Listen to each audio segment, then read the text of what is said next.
Hello everyone, it's Carissa, and what I want to show you today is something that I actually saw on somebody else's YouTube channel, and I made it, and this was on Chicnscratch's YouTube channel, and she showed us how to make this little box, and I really love this box, but I'll tell you what I didn't love. I love that you can fold it, and so like you can make a bunch of these in advance and store it because it stores kind of flat. But I was like, oh, this would be perfect for a gift card. Oops, it came apart there. And then I went and I grabbed my little orphan gift card that I keep on my crafting desk to do measurements. I was like, oh, it doesn't fit.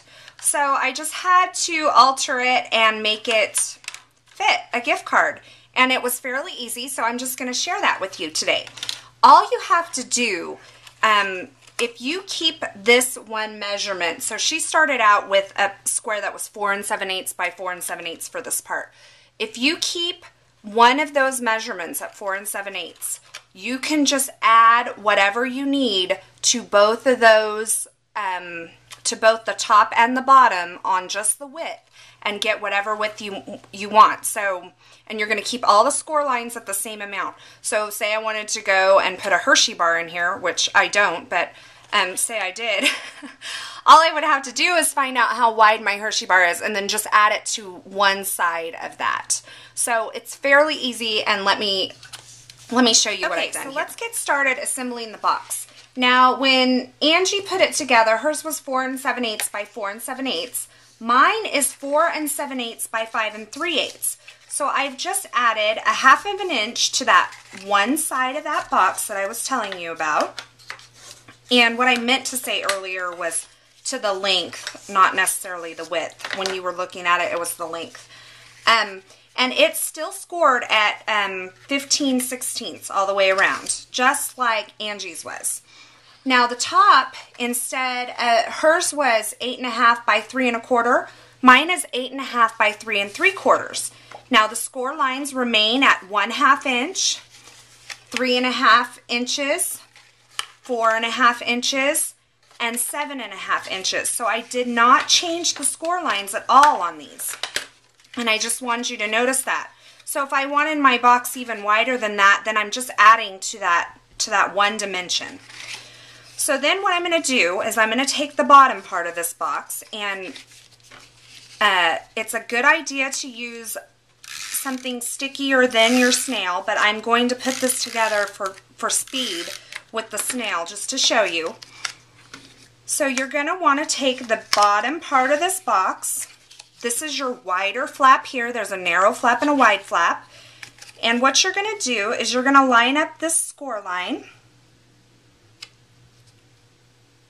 This score line here lines up with the score line on the part that wraps around it. Okay? And then you're just going to press it down. So then when you fold your box, it's all lined up. Okay, so then you're just going to take these corners and pinch them in. And so what I like to do is just kind of push them in with my finger. This one's not wanting to cooperate, of course. So push it in with your finger.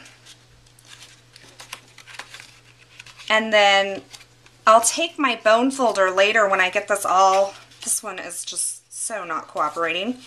I'll take my bone folder and score those down. So maybe this one will do a little better for me. So I just want to get that. Now I've done this a million times. It's all worked for me. So you can just push it in like that. Just kind of want to get it to fold on that score line. Okay? And then you can take your bone folder in there and just run it around on there like that. Okay?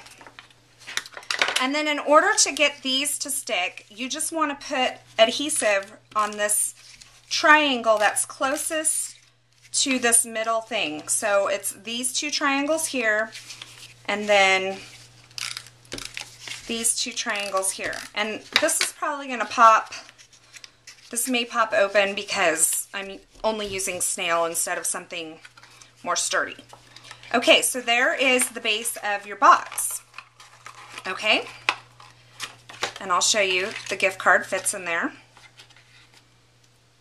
My orphan gift card.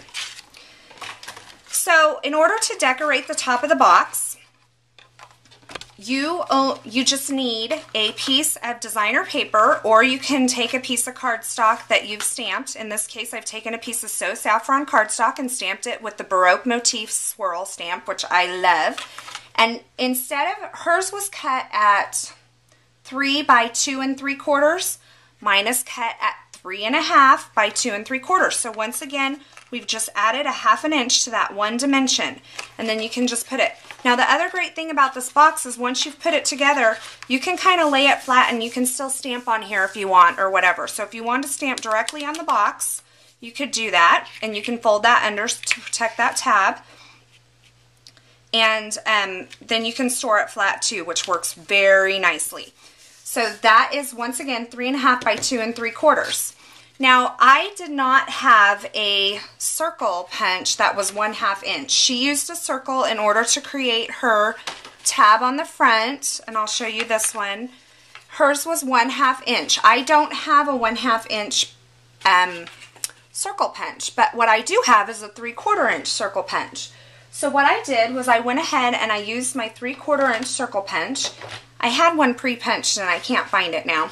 So I'll just steal this one off of this one just to show you that the nice thing about a 3/4 inch circle is that when you put it on here, if you will just line the circle up, if you just line the circle up with the bottom of this line right here, then it will hold your flap. So I'm not going to show you how to put that on there. You're just going to want to pierce a hole through there and secure it with a brad. I just simply wanted to show you the difference between the two boxes, and I love the box. I think that whoever designed this, I think she got this from Leadership or something, whoever designed this did a really good job with it, and I just wanted to make it to where a gift card would fit. So there is my project for the day. I hope you enjoyed it. You can add some ribbon to it. You can embellish it any way that you want. In fact, I will show you. This one I put together using the Sweet Pea Designer Series paper, and I did not secure this. I made this embellishment for it, but I did not secure it because I wanted to be able to store the box flat. So I just added some ribbon and I cut a scallop circle. This flower, which is covered in glitter, is from the Vintage Vogue stamp set. It's just stamped and cut out. So there's your project for today. I hope you have a wonderful day, and we'll see you soon. Thanks for watching.